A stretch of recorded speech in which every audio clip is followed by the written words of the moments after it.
Now Samsung's OneUI 9 based on Android 17 will be rolling out to Galaxy blowers imminently, slapping a whole bunch of interesting new features onto your Sammy smartphone, as well as improving some classic tools to make life that little bit less cack. Now, I've already had a thorough fiddle with OneUI 9, so here's my pick of the best bits, including new bits and pre-existing features you should absolutely get on board with. And for more on the latest and greatest tech, please do subscribe, ding that notifications bell. Cheers! Now, one thing I really like about OneUI in recent times is how that control center has evolved. Of course, they already previously split it off from the notifications panel, but now in OneUI 9 it's even more customizable than ever, and that wee media playback widget is even more lush than before. Now, to personalize the control center, all you need to do is tap the pencil icon up at the top there. You can then shift everything about, so say you want the media playback widget up at the very top, just drag it there. You can also resize just by dragging the edges and then sliding up and down. And if there's anything on there you're not really bothered about, you can get rid of it just by tapping the wee minus icon. Now it's going to make the old shortcuts widget a bit bigger, and then you can also edit it to rearrange everything inside of there. So say you use Samsung Dex quite a bit, you can drag that up to the very top row. And that way it will always be in sight. And as always, if you're not really a fan of the way that Samsung split up the notifications panel and the control center, again just tap that pencil icon and then hit panel settings, and you can reunite them by tapping together. And there you have it, they're once again one glorious whole. Now, do you like Bixby? You do? What really? Okay then, well, good news for you then is that Bixby in OneUI 9 is even easier to access. You don't have to rely on chunky voice commands or anything, just go to settings and then scroll down until you see advanced features on its lonesome there. There's a Bixby option up at the top, and the setting we're looking for is up near the top, gesture wake up. And with this feature switched on, you can have a good old natter with Bixby just by lifting the phone up to your lips and chatting away. Hey, when's the next Sunderland match? The next Sunderland match is an away Premier League game against Ipswich Town on Saturday 22nd. Etc, etc. She's completely discounted all of our pre-season games, but we'll forgive her that. Now remember, you do have to lift the smartphone so it's literally just an inch or so away from your mouth, otherwise it won't work, and also won't work if you're playing any music in the background or anything via the phone as well. I understand your frustration. Samsung is always Shut up! And with OneUI 9 you can also use the camera on your Galaxy smartphone as a webcam. So say, unlike your Uncle Spirit, you've got a proper job which requires you to go online and chat with your lovely colleagues occasionally, but the webcam on your laptop is a bit crap, or you can't really get a good angle with it. Always seems to be pointed in just a way to get the best of your nostril hairs. Well, no bother. Simply take your Samsung Galaxy smartphone with a bit of OneUI 9 on it and plug it into your laptop. And then if you yank down the old notifications panel on the phone, you'll see the usual USB for charging phone notification. If you give that a wee tap, you'll see there's a new option in there, Webcam. And now if you dive into the settings of your video chat application of choice, you should be able to change the camera from your humble laptop web camera to, in this case, UVC camera. And then there we have it, now using the Galaxy Z Fold 8 as our webcam. Oh, and even better up the nostril view now. And of course with the regular Samsung Galaxy smartphone you'll probably want to get some sort of phone holder to prop it up, but with a foldable phone you can of course just bend it like so, make sure you get the perfect angle. Now, a couple of quick OneUI features that aren't new to version 9 but are well worth checking out for any Samsung Galaxy owners. Now, first of all, if you go into the Gallery app and then hit Albums and then Screenshots, you'll see that OneUI smartly organizes these into different groups, including boarding passes, barcodes and QR codes, etc. So you can quickly and easily find what you need. And with the likes of boarding passes, you can instantly add them to your Samsung wallet. And if you're having to screenshot a lot of stuff on a daily basis, you can quickly search for whatever you're looking for using the old magnifying glass icon up top. Boom. It's pretty handy if, like me, you've got a memory like a leaky sieve that's been kicked around a bit. You just have to screen grab all kinds of stuff to make sure you actually remember it later. And while Samsung has chucked some decent new features into OneUI version 9, one of my absolute favorites is still an old one that was introduced earlier in 2026. I'm talking about call screening. You'll find this tucked away in the Galaxy AI section of the settings. Just tap Call Assist and then give call screening a poke. Make sure that's turned on. You can have it auto screen calls for any unknown callers or simply suspected spammers and scammers.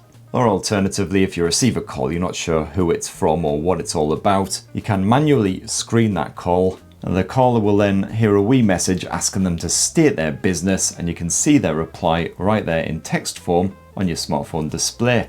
It is an incredibly handy feature if you do get a lot of spammy cold calls. It saves you from having to scream "bugger off and leave me alone" about 20 times a day. And for One UI 9, Samsung has also improved the split screen shenanigans, which is particularly handy if you've got one of the whopping great foldable phones. You can do this in a number of different ways. If you're already in an app, you can tap this wee bar up top, split that screen down the middle and get something else running in the second half. Alternatively, simply bring up the dock and then you can just drag and drop another app into another half of the screen. Alternatively, if you go into the settings and then scroll down to that advanced features section again, go to multi-window.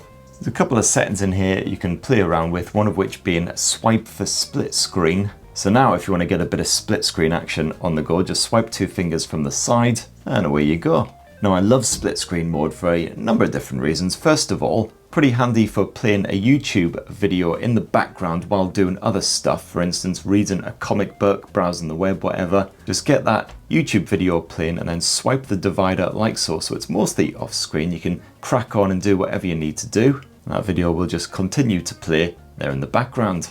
And in One UI 9, you can now actually run 3 apps side by side like so if you're so inclined. Again, it's just a case of, say, pulling out the dock, dragging an app into a spare bit of screen space. Oh, and by the way, if any of your apps refuse to play ball and open in split screen mode, no worries. In advanced features, back in that multi-window mode, you will see a multi-window for all apps option. You can turn that on and that will force every app on your phone to open in split screen mode.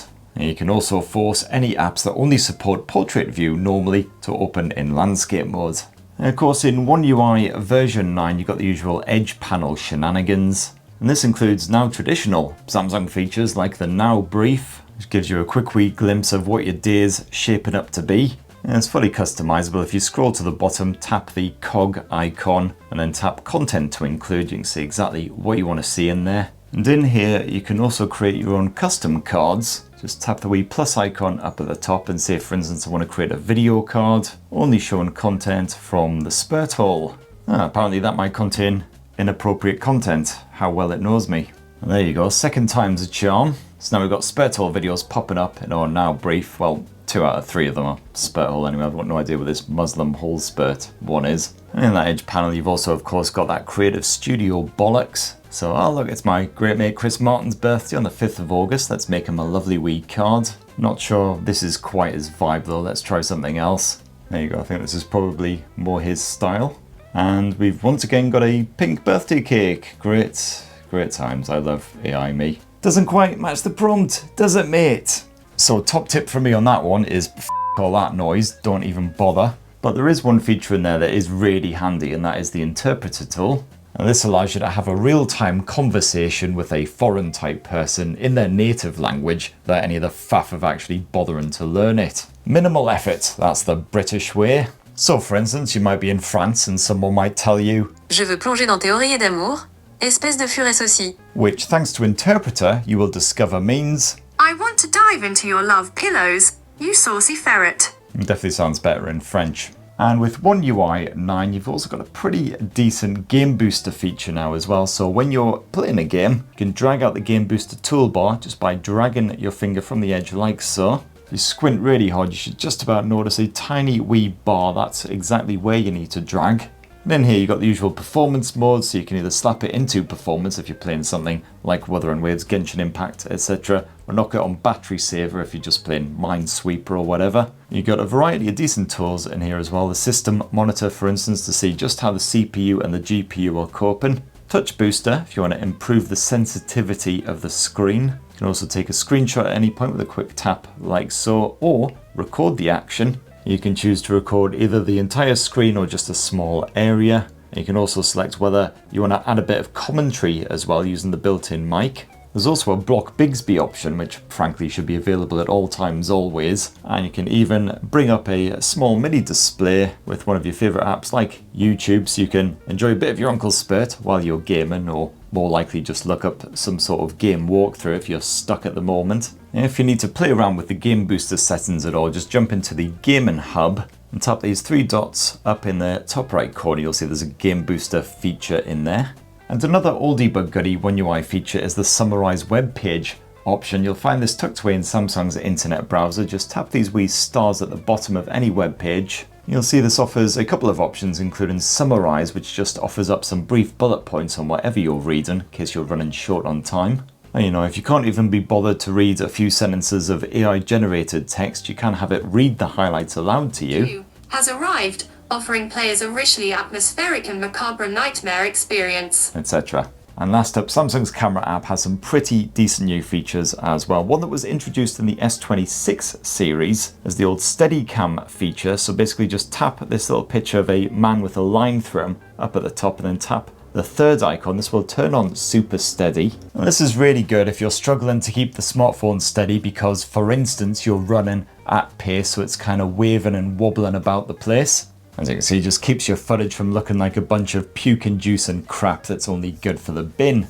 And say you've got a video that you shot in the regular horizontal mode, but you want to turn it into a sexy bit of TikTok action, well, no worries there. All you've got to do is tap those magic stars down at the bottom, and you'll see one of the options is My Fancam. This is a fresh new OneUI 9 feature. This will detect any people who appear in the frame. You can give them a tap. It will then automatically resize the video, so they are the star of the show. As you can see, you've got a number of different aspect ratios to choose from. 9:16, obviously perfect for TikTok. Just tap follow, and there we've got our fresh resized video now cropped in. Make sure the good old Iron Man is front and center the whole way through. And as usual, you can quickly edit your photos in the same way by tapping those magic stars. You've got the suggest erasers option, usually pops up at the top right. Absolutely got it spot on here. Just want a bit of Princess Tiana there, and the rest of them can just piss right off. And there you have it, my lovelies. There's a whole delicious buffet of OneUI 9 features, old and new, that you should definitely get stuck into. Don't forget your big plate. Now, OneUI 9 should be rolling out to all eligible Samsung Galaxy smartphones over the coming weeks. Starting with the more premium devices, of course. If you spunked up a load of cash for an S25, S26, whatever else, you'd be getting it pretty nipply.